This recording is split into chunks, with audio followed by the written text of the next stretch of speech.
በህይወታችሁ ውስጥ ስንት ሌሊት ነው የራሳችሁን ህመም አምቃችሁ የሌሎችንም ባለማበስ ስትሉ አእምሯችሁ ተጨንቆ እንቅልፍ አጣችሁ ያደራችሁት?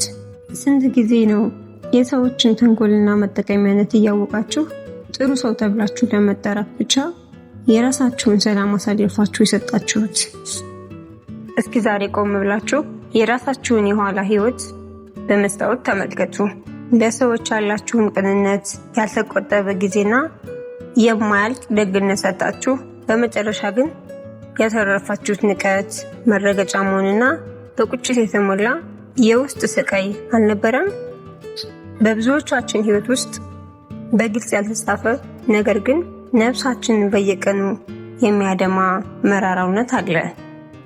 እሱም እናንተ ለሰዎች መዳኛና መጠጊያ ስትሆኑ፣ እነሱ ግን እንደ ተራ ደረጃና መረጋገጫ አድርገው ያስቧችኋል። አንድ ሰው በችግሩ ጊዜ ፈልጓችሁ እባካችሁ ድረሱልኝ ሲላችሁ የጥፋተኝነት ስሜት እየተጫናችሁ እሺ ትላላችሁ። ነገር ግን እሺ የሚለው ቃላችሁ በየቀኑ የራሳችሁን ህልም፣ የራሳችሁን ክብርና የአእምሮ ሰላም እየገደለ እንደሆነ ተሰምቷችሁ ያውቃል? ዓለም በእናንተ ላይ ለመጫን የደፈረችው እናንተ ራሳችሁ ወሰናችሁን ጥሳችሁ እንድትበዘበዙ በሩን በስሜት ከፍታችሁ ስለሰጣችኋት ብቻ ነው። ዛሬ በንቃት ቻናላችን የሰዎች መጠቀሚያና አገልጋይ የመሆናችሁን የታሪክ ምዕራፍ በቁርጠኝነት እንዘጋዋለን። ዛሬ የምነግራችሁ ተራ የሞቲቬሽን ወሬ አይደለም። ከሰዎች ስነ ልቦና ሰንሰለት ነፃ ወጥታችሁ የራሳችሁን ህይወት በሙሉ ስልጣን የምትመሩበትን፣ ራሳችሁን ነፃ የምታወጡበትን ሶስቱን ጥልቅ የስነ ልቦና ህጎች ነው። እያንዳንዱ ህግ ለብዙ ዓመታት የተዘጋ የልብ በርን ይከፍታል። አዳዲስ ካላችሁ ሰብስክራይብ አድርጉ፣ አብራችሁን ቆዩ። የመጀመሪያው ህግ 1፣ የጥፋተኝነት ስሜት ወጥመድን ማቃጠል።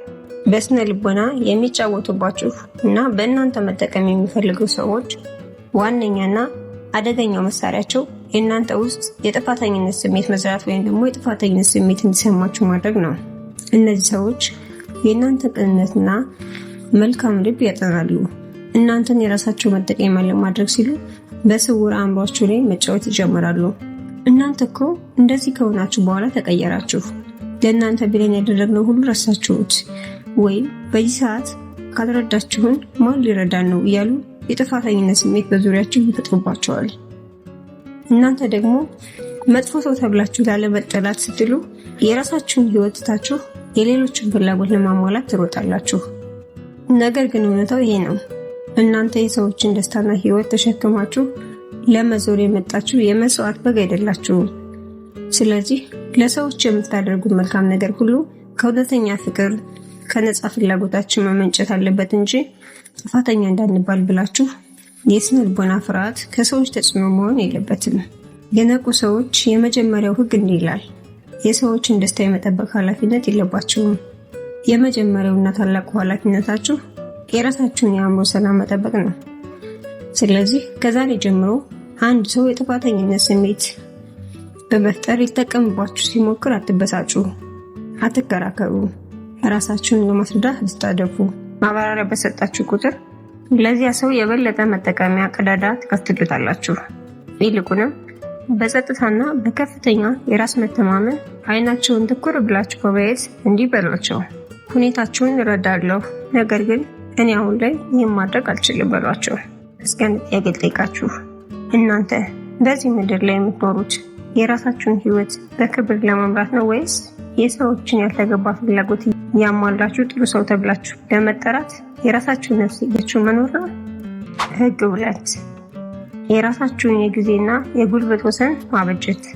አንድ ሰው የትኛውንም ያህል ቢቀርባችሁ የራሳችሁን የጊዜና የጉልበት ወሰን ካላበጃችሁለት ሳታውቁት በገዛ ህይወታችሁ ላይ የሰዎች አገልጋይ ሆናችሁ ትቀራላችሁ። በስነ ልቦና የሚጫወቱባችሁ ሰዎች ሁልጊዜ የእናንተን ድክመት ያጠናሉ። እናንተ ሁልጊዜ ለጥሪያቸው ዝግጁ መሆናችሁን እምቢ ብላችሁ ሰዎችን ለማስቀየም እንደምትፈሩና ለራሳችሁ ጊዜ እንደሌላችሁ ሲረዱ የራሳቸውን ህይወትና የውስጥ ውዥንብር ሸክም በእናንተ ጫንቃ ላይ መጫን ይጀምራሉ።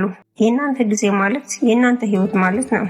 የእናንተ ጉልበት ማለት ደግሞ የእናንተ የወደፊት ዕጣ ፈንታችሁ ማለት ነው። የነቁ ሰዎች ሁለተኛው ህግ እንዲህ ይላል፣ እናንተ በራሳችሁ ውስጥ ንጉስ እንጂ ለሰዎች ጥሪና ፍላጎት የምትሮጡ አገልጋዮች አይደላችሁም። ሁልጊዜ የሚገኝና በቀላሉ የሚበዘበዝ ክፍት በር አትሁኑ። ስለዚህ ጥያቄ ሲያቀርቡላችሁ በስሜት ተገፋፍታችሁ ወዲያውኑ እሺ ማለት ልምዳችሁን አሁኑን አቁሙ። ይልቁንም የ5 ሰከንድ የቆይታ ጥበብን ተጠቀሙ። ጥያቄ ሲቀርብላችሁ ወዲያውኑ መልስ ከመስጠት ይልቅ በረጋ መንፈስ አስቤበት እነግራችኋለሁ ወይም ደግሞ ፕሮግራሜን አይቼ አሳውቃችኋለሁ በሏችሁ። ይህች ትንሽ የቆይታ ጊዜ 2 ታላላቅ ነገሮችን ታደርግላችኋለች። የመጀመሪያው እናንተ በስሜት ተገፋፍታችሁ የራሳችሁን ሰላም አሳልፋችሁ እንዳትሰጡ ጊዜ ይሰጣችኋል። ሁለተኛው ደግሞ ለሌላው ሰው የእናንተ ጊዜና ጉልበት በነፃ የሚወሰድ ሳይሆን እጅግ ውድና ዋጋ ያለው መሆኑን ያስተምራችኋል። ስለዚህ ወሰን ማበጀት ማለት ሰዎችን መጥላት ወይም ደግሞ ክፉ ማለት አይደለም። ወሰን ማበጀት ማለት እኔ ለራሴና ለሰላሜ ዋጋ ሰጣለሁ ብሎ ለዓለም በክብርና በጽናት መናገር ማለት ነው። እስኪ ራሳችሁን ጠይቁት። ለሰዎች ጥሪና ፍላጎት ሁልጊዜ በሩ ክፍት የሆነ አገልጋዮች ናችሁ ስትኖሩ የራሳችሁ ህልም፣ የራሳችሁ እረፍትና ሰላም የሚገነባው መቼና በምንም አይነት ታምር ነው ብላችሁ ታስባላችሁ? መልሱን አስቀምጡልኝ። ህግ 3 ከስሜታዊ ነፃነትና ከድራማዎች መራቅ። አንድ ሰው በስውር ንግግር ሊያቆስላችሁ፣ በፊት ሊያንቋሽሻችሁ ወይም በዝምታ ሊቀጣችሁ ሲሞክር ለምን አእምሯችሁ ይደናገጣል? ለምንስ ራሳችሁን ለማስረዳትና ለመለመን ትጣደፋላችሁ? በስነ ልቦና የሚጫወቱባችሁ ሰዎች ትልቁ ድላቸው እናንተን በስሜት ማንቀሳቀስ ሲችሉ ነው። እናንተ ስትበሳጩ፣ ራሳችሁን ለማስረዳት ስትጣደፉ ወይም በስሜት ስትደናገጡ እነሱ በእናንተ ላይ የነበራቸውን የበላይነት ያረጋግጣሉ። የእናንተ ስሜታዊ ምላሽ ለእነሱ የኃይል ምንጭ ነው። የነቁ ሰዎች ሶስተኛውና ዋነኛው ህግ እንዲህ ይላል።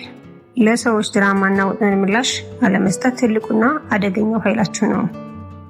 ስለዚህ አንድ ሰው በስውር ሊያናድዳችሁ፣ ሊያንቋስሳችሁ ወይም ደግሞ በስሜት ሊጫወትባችሁ ሲሞክር አትበሳጩ፣ አትከራከሩ። ራሳችሁን ለማስረዳት ታደፉ። ይልቁንም በረጅሙ ተንፍሱ እና በረጋ መንፈስ ተመልከቷቸው።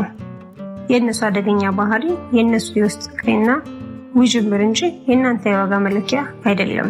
ስሜታችሁን መቆጣጠር ስትጀምሩ ሰዎች በእናንተ ላይ የነበራቸውን የስነ ልቦና የበላይነት ሙሉ በሙሉ ያጣሉ። እናንተን በስሜት ማወዛወዝ ካልቻሉ በእናንተ መጠቀም አይችሉም።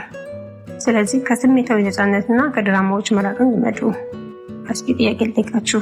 እስከ መቼ ነው የስሜታችሁን የመቆጣጠሪያ ቁልፍ ለሌሎች ሰዎች አሳልፋችሁ በመስጠት በእነሱ ስሜታዊ ማዕበልና ድራማ ውስጥ እየተወዛወዛችሁ የምትኖሩት? መልሱን አስቀምጡልኝ። እንግዲህ ዛሬ እነዚህ 3 ህጎች አይተናለኝ። እናንተ የራሳችሁን ህይወት በክብርና በነፃነት ለመምራት የተፈጠራችሁ እንጂ የሌሎችን ድራማ ለማስተናገድ የሰዎች መጠቀሚያ ለመሆን የመጣችሁ አይደላችሁም። ዛሬ የተነጋገርንባችሁ 3 ታላላቅ የነቁ ሰዎች ህጎች በልባችሁ ቅረጹት። ከዛሬ ጀምሮ ራሳችሁን ማክበር ጀምሩ። ወሰኖቻችሁን ጠብቁ። በጸጥታና በጽናት የራሳችሁን መንገድ ቅረጹ። እናንተ ራሳችሁን ማክበር ስትጀምሩ ዓለም እናንተን ማክበር ትጀምራለች።